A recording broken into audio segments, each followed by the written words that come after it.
Jeffrey Epstein সম্পদশালী ও ক্ষমতাশালী ব্যক্তির আড়ালে ভয়ঙ্কর এক নাম। রহস্যময় তার জীবন, যার হাতের মুঠোয় ধনী ও প্রভাবশালী ব্যক্তিরাও।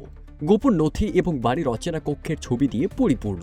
অল্প বয়সী মেয়েদের উপর যৌন নিপীড়নের দায়ে বারবার সাজাপ্রাপ্ত হলেও জেলের ভেতরে থেকেও তিনি অফিস চালাতেন। তার গোপন নথিতে এমন কিছু নামও পাওয়া গেছে যাদের মধ্যে রয়েছেন ট্রাম্পের মতো বিশ্বের ধনী ও প্রভাবশালী ব্যক্তিরা।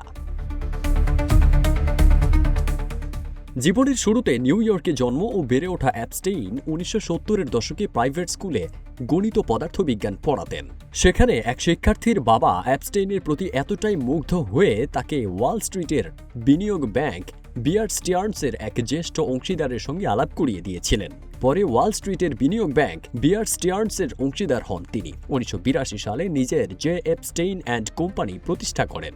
প্রতিষ্ঠানটি বড় সম্পদশালী ক্লায়েন্টদের জন্য সম্পদ ব্যবস্থাপনা করত। কোম্পানিটি দ্রুতই সাফল্য পায়। এখান থেকেই এপস্টেইন তার ভাগ্য গড়তে শুরু করেন। দ্রুতই এপস্টেইন ফ্লোরিডায় একটি প্রাসাদ, নিউ মেক্সিকোতে একটি খামার কিনে নেন এবং তারকা, শিল্পী ও রাজনীতিবিদদের সঙ্গে সামাজিকভাবে মিশতে থাকেন। ট্রাম্পের পাশাপাশি আরও কয়েকজন অভিজাত ব্যক্তির সঙ্গেও এপস্টেইনের বন্ধুত্ব ছিল। কথিত আছে নিউ ইয়র্কের সবচেয়ে বড় ব্যক্তিগত বাড়িটির মালিকও তিনি।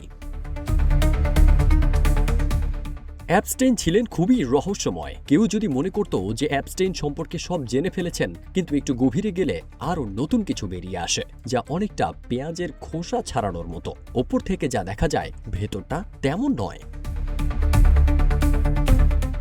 এপস্টেইনের জীবন ছিল বেশ জটিল। সামাজিক অনুষ্ঠান এড়িয়ে চলা, নৈশভোজে অংশ না নেওয়া, প্রেমের সম্পর্ক বজায় রাখা সবই রহস্যে ঘেরা। মিস সুইডেন বিজয়ী ইভা অ্যান্ডারসন ডুবিন ও গিলেন ম্যাক্সওয়েলের মতো নারীদের সঙ্গে তার সম্পর্ক ছিল, তবে তিনি কখনো বিয়ে করেননি।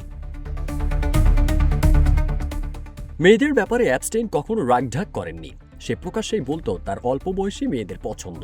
2005 সালে ফ্লোরিডায় 14 বছর বয়সী এক কিশোরীর মা-বাবা পুলিশের কাছে অভিযোগ করেছিলেন এপস্টেইন তাদের মেয়েকে তার পাম বিচের বাড়িতে যৌন নিপীড়ন করেছে। পুলিশের তল্লাশিতে বাড়ি জুড়ে মেয়েদের ছবি পাওয়া যায়। 2008 সালে ফেডারেল কৌঁসুলির সঙ্গে সমঝোতা চুক্তির মাধ্যমে তিনি বড় সাজা থেকে রেহাই পান। ওই চুক্তি তখন ব্যাপক বিতর্কের জন্ম দেয়, কারণ ওই মামলায় তার আজীবন কারাদণ্ড হতে পারত। তবে তা না করে তাকে 18 মাসের কারাদণ্ড দেওয়া হয়। এ সময় তিনি জেলের ভেতর থেকে অফিস চালাতেন, প্রতিদিন 12 ঘন্টা, সপ্তাহে 6 দিন। 2019 সালের 10 আগস্ট নিউ ইয়র্কের একটি কারাগারে তিনি মারা যান। তার মৃত্যুর সময় যৌনকর্মের উদ্দেশ্যে নারীদের পাচারের একটি মামলার বিচার কাজ চলছিল। এর আগে এক দশকেও বেশ কয়েকবার অপ্রাপ্তবয়স্ক মেয়েদের যৌনকর্মে যুক্ত করতে প্রস্তাব দেওয়ার অভিযোগে দোষী সাব্যস্ত হন, যার জন্য তিনি যৌন নিপীড়ক হিসেবে চিহ্নিত হন। 2025 সালে মার্কিন কংগ্রেসের উভয় কক্ষে এপস্টেইন ফাইলস ট্রান্সপারেন্সি অ্যাক্ট বিল অনুমোদিত হয়। এই বিলের মাধ্যমে বিচার বিভাগকে তার বিরুদ্ধে করা সব অপরাধমূলক তদন্ত নথি প্রকাশের নির্দেশ দেওয়া হয়। প্রকাশিত নথিতে দেখা যায় অনেক গুরুত্বপূর্ণ ব্যক্তির নাম।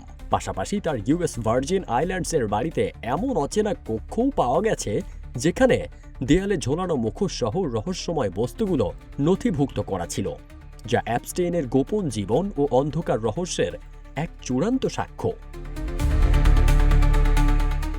ফারদিন সানি, রূপালী বাংলাদেশ।